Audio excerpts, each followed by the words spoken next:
Hello बच्चों, आज से मैं कुछ नया स्टार्ट करने जा रहा हूं अपने इस चैनल पर। आपको पता है ना, आज से मैं रिवीजन स्टार्ट करने जा रहा हूं 12th बोर्ड एग्जाम के लिए। ठीक है, और वो भी मोस्ट एक्सपेक्टेड क्वेश्चंस को लेकर के मैं रिवाइज कराऊंगा ताकि आप लोगों को मैक्सिमम फायदा हो सके।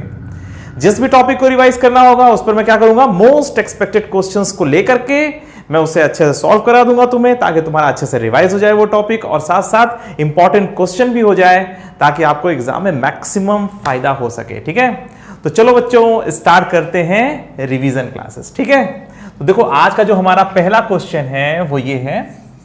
तो बच्चों ये हमारा आज का पहला क्वेश्चन है रिवाइज करने के लिए। ठीक है, ये जो क्वेश्चन है वो मीन वैल्यू थ्योरम पर बेस्ड है। आप लोगों ने एप्लीकेशन ऑफ डेरिवेटिव्स में इसको पढ़ा हुआ है, तो इसको पहले पढ़ लीजिए। क्या लिखा हुआ है, the value of c in mean value theorem for the function f x बराबर 2x² + 3x + 4 in the interval 1, 2। Mean value theorem में एक इंटरवल दिया रहता है। ठीक है, ये स्मॉल a की वैल्यू होती है और ये स्मॉल b की वैल्यू होती है। ठीक है, ये याद रखना। और फंक्शन दिया हुआ है, c की वैल्यू निकालनी है, मीन वैल्यू थ्योरम लगाना है, एक फार्मूला इसमें जो है यूज करना होता है। फार्मूला याद है? चलो मैं लिख देता हूं, f' बराबर fb - fa। आप में से बहुत बच्चों को याद होगा, पर कुछ बच्चे ऐसे जरूर होंगे जिनको याद नहीं होगा। तो मीन वैल्यू थ्योरम पर जब कोई क्वेश्चन आता है तो ये वाला फार्मूला लगता है, इसे याद कर लीजिए जल्दी से। f' बराबर fb - fa upon b - a। और इसको सॉल्व करने के बाद, मतलब सॉल्व जब करते हो आप लोग, तो x की वो वैल्यू लेते हो जो a और b के बीच में आती है।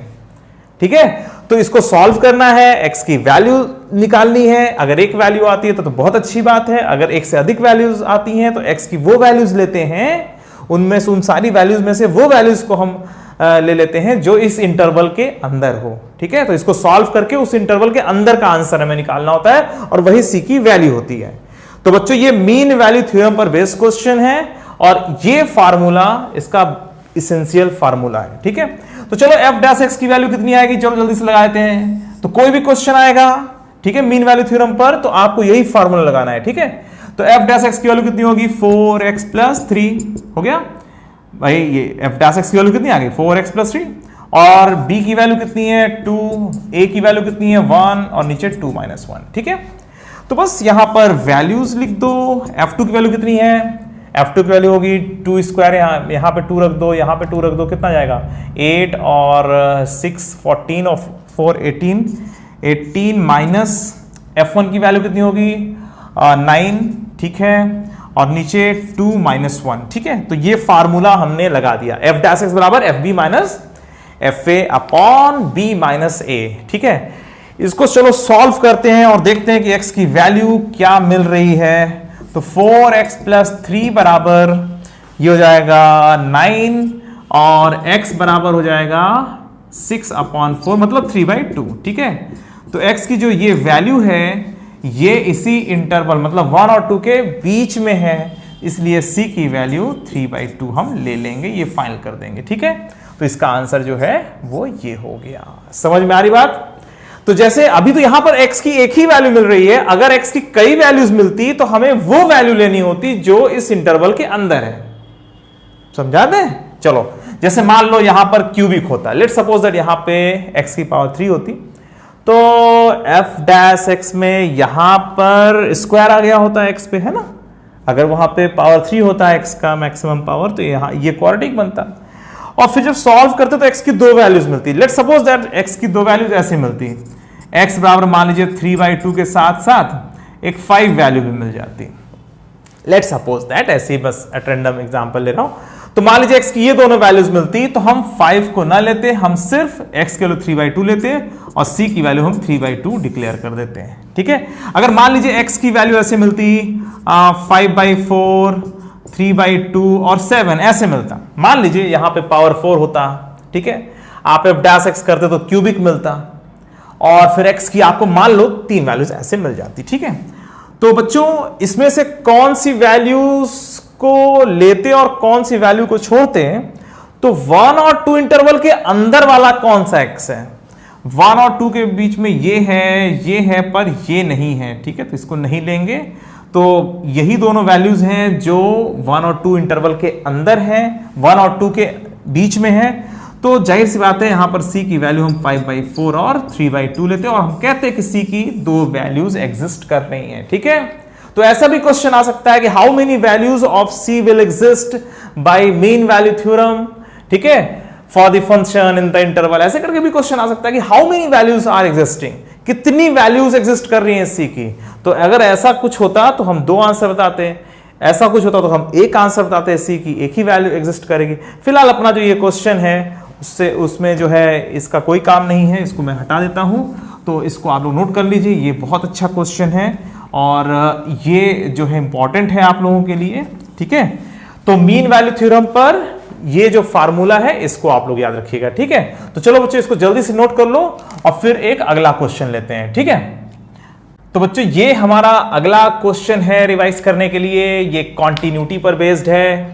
द वैल्यू ऑफ के, क्वेश्चन पढ़िए पहले, the value of k for which the function f x बराबर दिस लेस देन और इक्वल टू 2 के लिए kx प्लस 5 डिफाइंड है और x ग्रेटर देन 2 के लिए x माइनस 1। ठीक है, तो the value of k for which the function f x बराबर this is continuous at x बराबर 2। x बराबर 2 पर ये फंक्शन कॉन्टिन्यूअस है, तो आपको k की वैल्यू निकालनी है ना। तो जिन बच्चों ने कॉन्टिन्यूटी को पढ़ा था उन बच्चों को याद जरूर होगा, कॉन्टिन्यूटी में क्या कंडीशन लगाते हैं, RHL, LHL और वैल्यू तीनों आपस में बराबर होने चाहिए। ठीक है, तो बस वही कंडीशन लगाते हैं, आंसर आ जाएगा। तो चलो इसमें सबसे पहले 2 पर, x बराबर 2 पर कहा जा रहा है ना, तो 2 पर पहले इसका LHL निकालते हैं। ठीक है, LHL कितना है 2 पर, F2 माइनस h।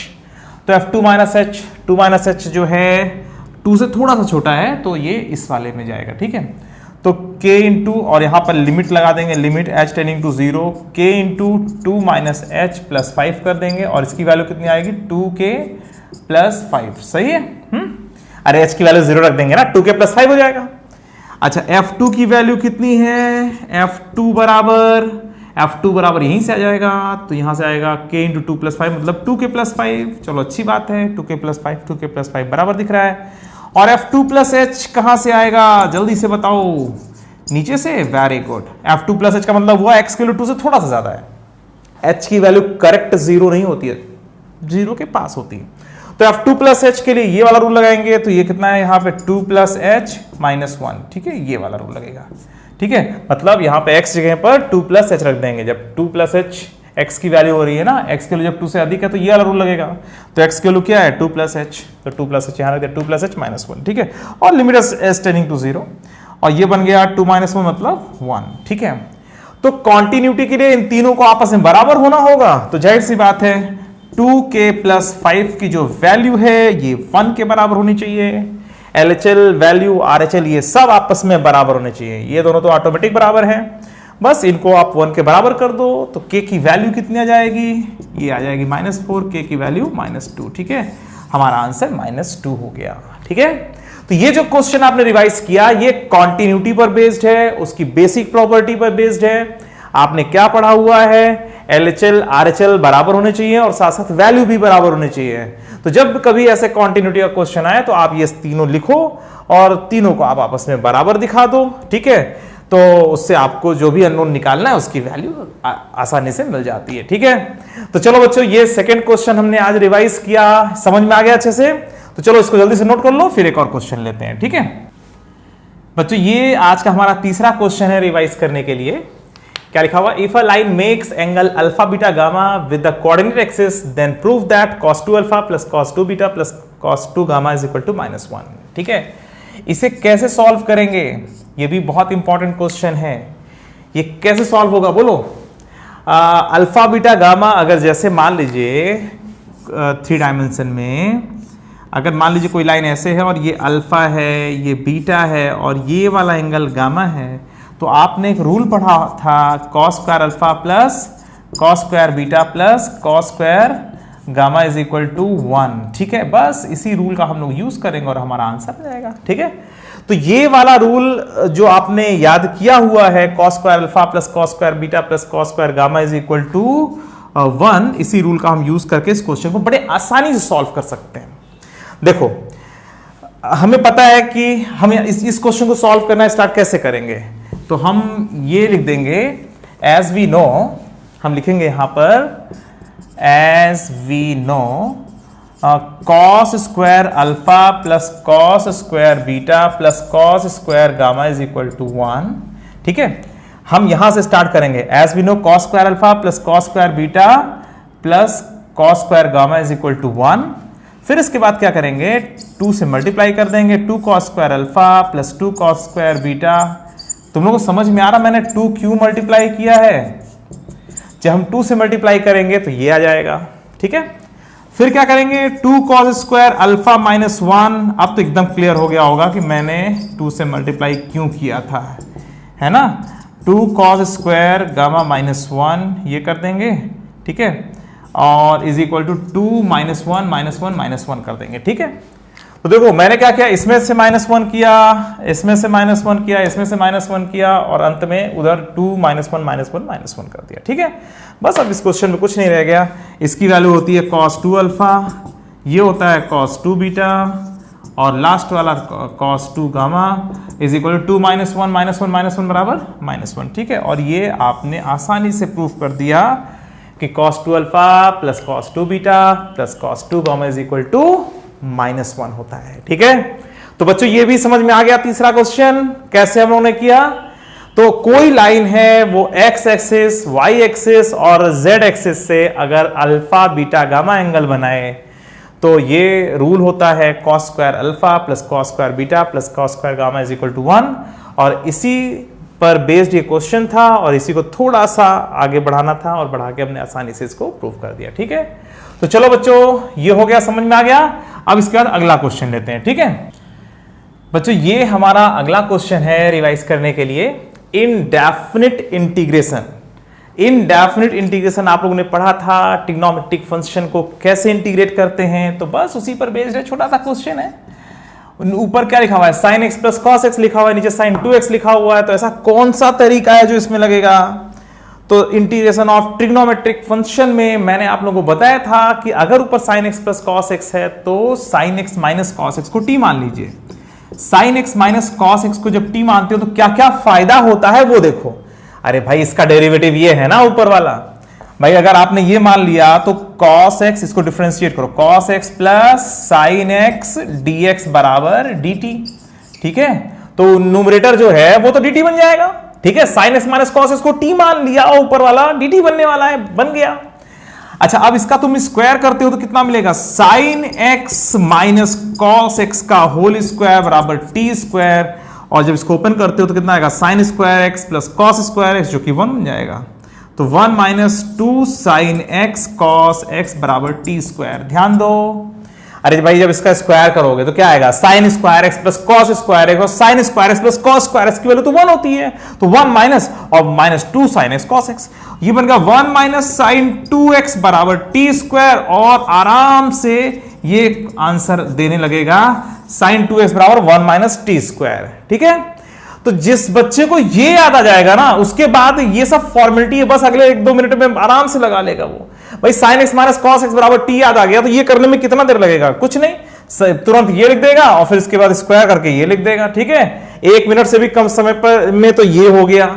अब इसके बाद तुम जो है इसमें जब इसको सब्स्टिट्यूट करोगे तो ये बनेगा ये dt अपॉन, और नीचे क्या बनेगा 9 प्लस 16 और 1 माइनस टी स्क्वायर। अब इसमें कुछ नहीं रह गया, आसानी से ये आंसर दे देगा। ठीक है, तो ये समझ में आ गया।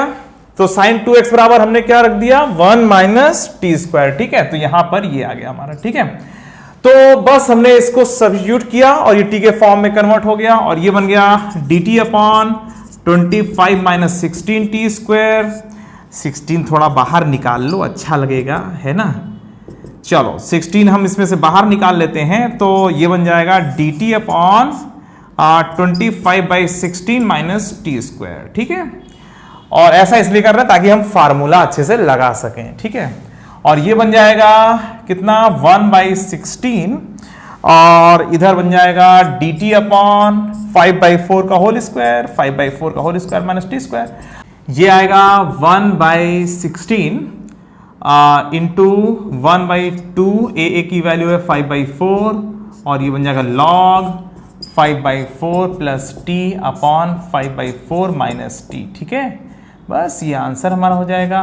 और बस इसको फॉर्मेलिटी और पूरी कर दो, यहाँ पे 2 और ये 8 1/40 हो गया, और लॉग के अंदर 5 + 4t अपॉन 5 - 4t और प्लस c कर दोगे, और फाइनल आंसर क्या लिखोगे 1/40 लॉग और 5 + 4 sin x माइनस, जहाँ पे t है sin x minus cos x रख दो, ठीक है, और नीचे 5 - 4 और sin x minus cos x कर दो और प्लस c, ठीक है।